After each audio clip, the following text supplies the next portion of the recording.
Okay, so Rodney sets a really high bar here. I don't do slides and I don't do notes for all of you. So if you want to take notes, you're going to have to do that on your own. No help from me.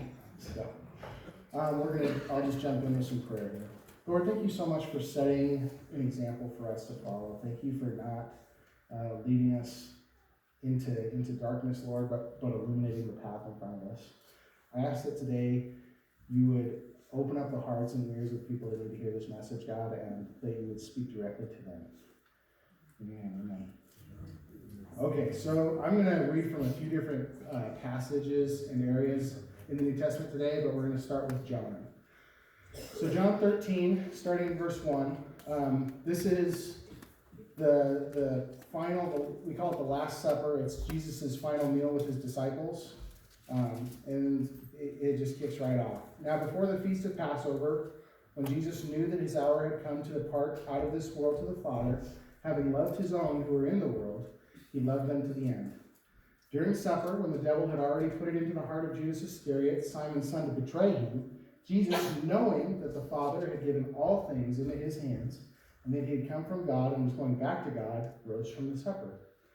He laid aside his outer garments, and taking a towel, tied it around his waist. Then he poured water into a basin and began to wash the disciples' feet, and to wipe them with the towel that was wrapped around him. He came to Simon Peter, who said to him, Lord, do you wash my feet? Jesus answered him, what I am doing you do not understand now, but afterwards you will understand. Peter said to him, you shall never wash my feet. Jesus answered him, if I do not wash you, you have no share with me. Simon Peter said to him, Lord, not my feet only, but also my hands and my head. Jesus said to him, the one who is bathed does not need to wash except for his feet, but is completely clean. You are clean, but not every one of you. For he knew who was to betray him. That was why he said, not all of you are clean. When he had washed their feet and put on his outer garments and resumed his place, he said to them, do you understand what I have done to you? You call me teacher and Lord, and you are right, for so I am. If I, then, your Lord and teacher, have washed your feet, you also ought to wash one another's feet. For I have given you an example. You also should do just as I have done to you. Truly, truly, I say to you, a servant is not greater than his master, nor is a messenger greater than the one who sent him. If you know these things, blessed are you if you do them. So the thing we're going to be discussing today is Christ's service and his servant, or his attitude or demeanor as a servant or a slave to the will of the Father. Our culture has placed a kind of a distasteful connotation on the word servant.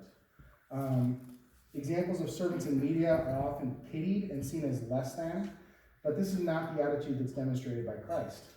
In the passages we're reading today, Christ, God born in the flesh, chose to live as a servant and humble himself in servitude to the will of the Father.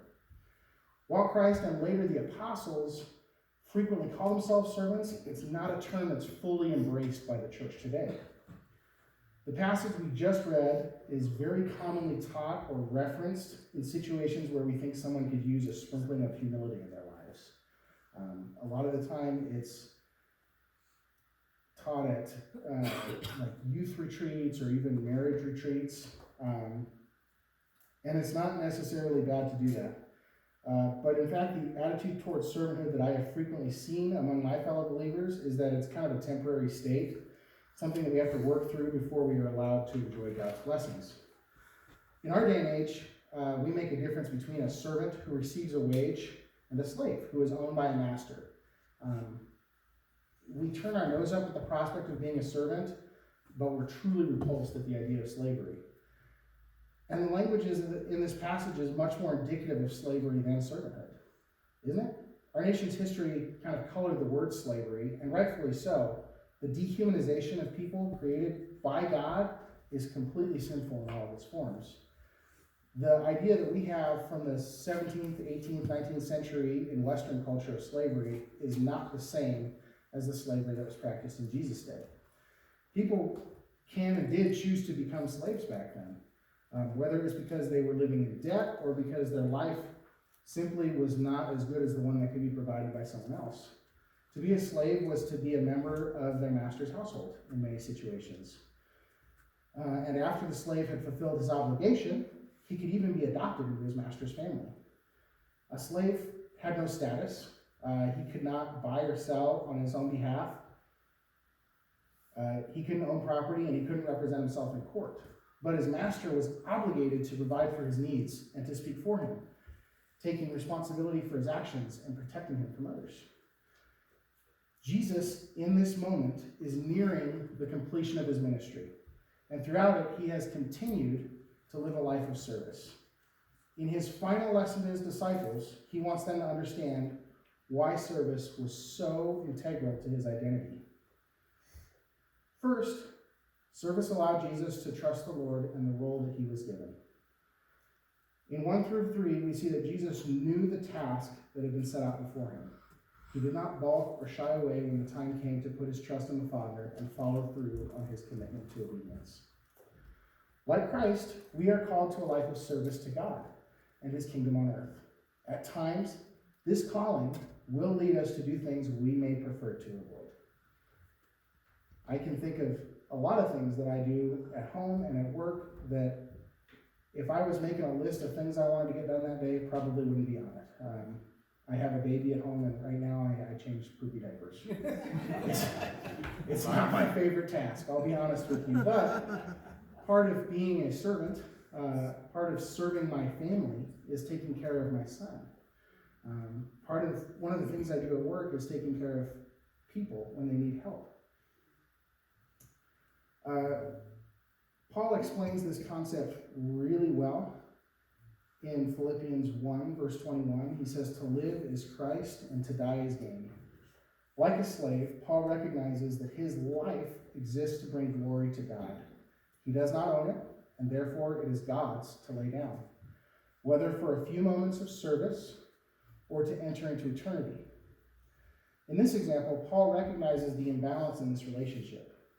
Christ takes a life devoid of purpose and returns to us in eternity in a meaningful relationship with one who loves us. Following Christ's example of service leads to the ultimate culmination of our faith. Next, Jesus was initiating a culture of service that has continued to this day.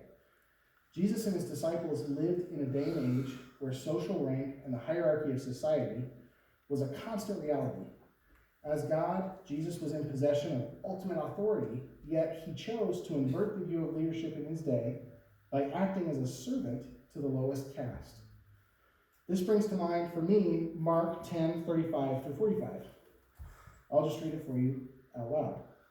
James and John, the sons of Zebedee, came to him and said to him, "Teacher, we want you to do for us whatever we ask of you." And he said to them, "What do you want me to do for you?" I can think of a few times when my daughter has asked a very similar question. "Dad, will you do something for me?" "Well, what is it?" They said to him, "Grant us to sit, one at your right hand and one at your left, in glory." And Jesus said to them, "You do not know what you are asking.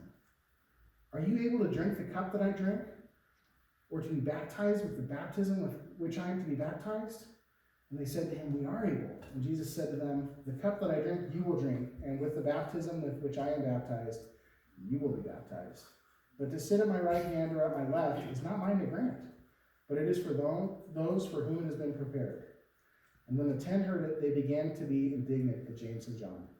And Jesus called them over to him and said to them, "You know that those who are considered rulers of the Gentiles lord it over them, and their great ones exercise authority over them. But it shall not be so among you. For whoever will be great among you must be your servant, and whoever will be first among you must be slave of all. For even the Son of Man came not to be served, but to serve, and to give his life as a ransom for many."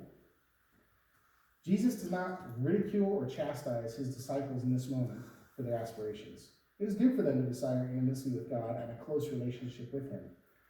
But he also knows they don't understand the nature of the prestige they are asking for.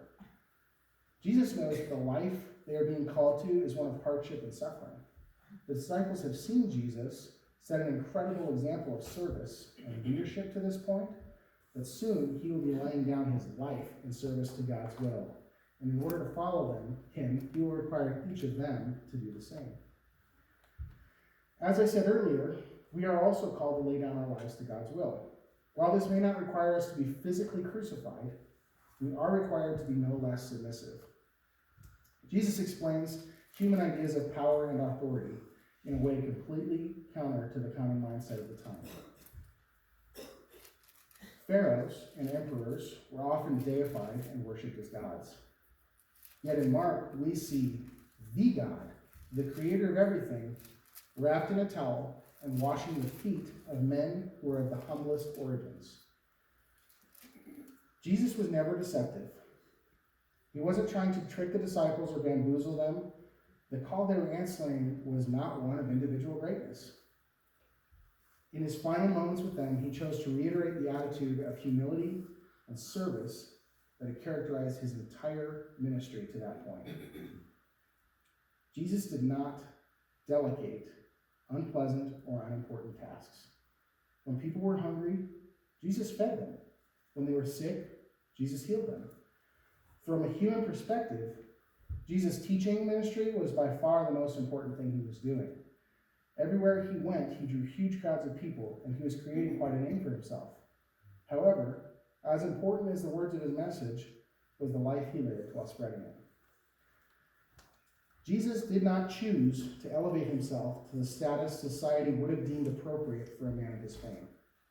He recognized that authority does not come from the esteem of his followers. Philippians 2 tells us quite the opposite, in fact.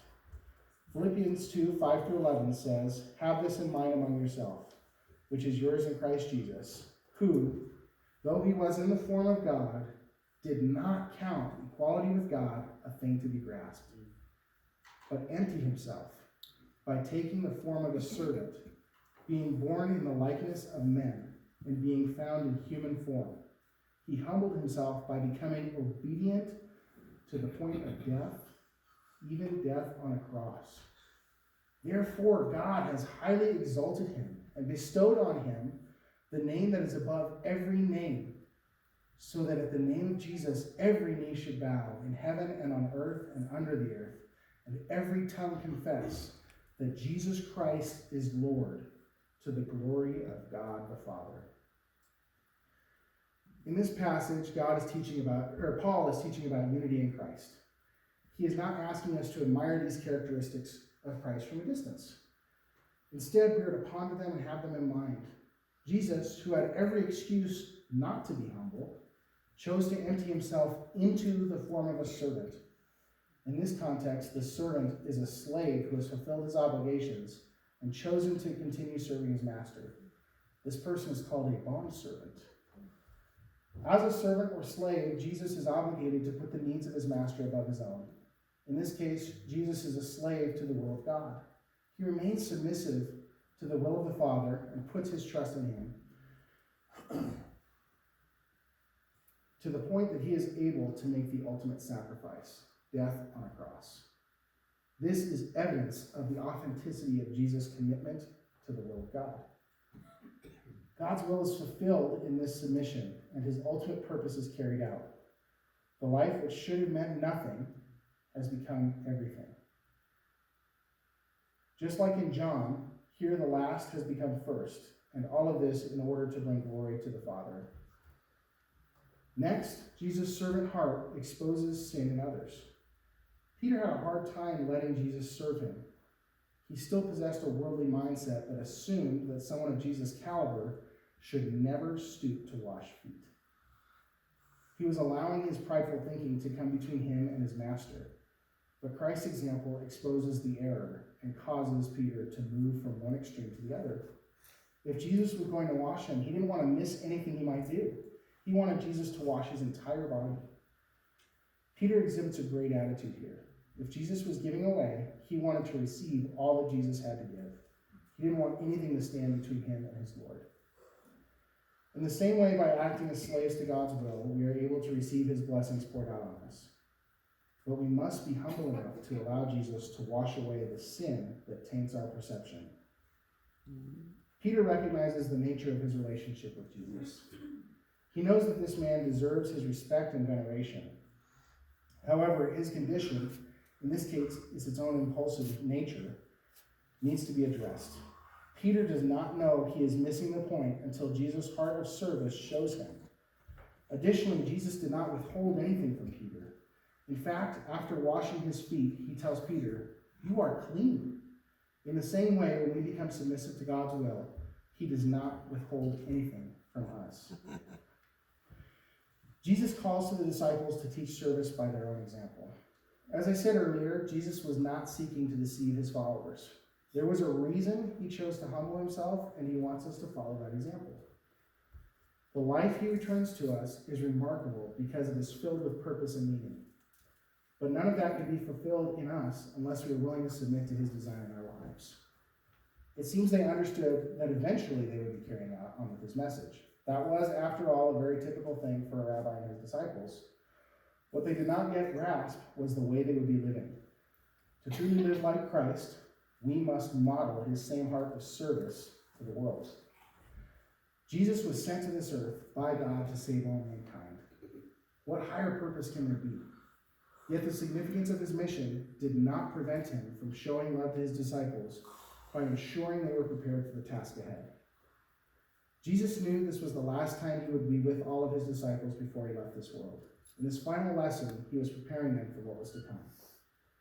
Finally, Jesus reminded them they were blessed if they obeyed him by submitting to a life of service.